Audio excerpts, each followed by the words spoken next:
Pwede ka mag-stay. Ay, na-dyan bear? Pero kung ano siya, accommodation, you can also stay here. Yeah.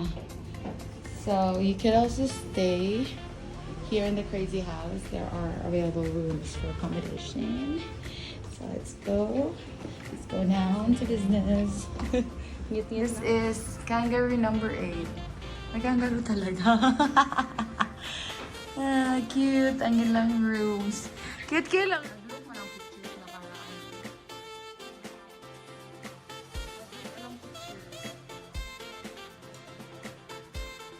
Reading some background story about this building. So this is done by an architect, a Vietnamese architect who finished her studies in Moscow, Russia. The architect is the main architect, Vietnam. Siya siguro kayo ang picture.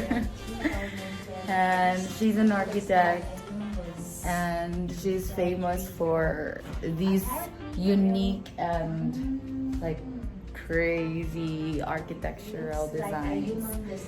It took her about 20 years to build. It started in 1992, 2010, but still it's a work in progress according to the article we read over there. And this is called Hanga Villa. It was the people who gave the name to this house. And it's true, like when you're inside, you get dizzy. So, diba? Masaya mo na-feel like that when you were inside. Masaya mo na-feel.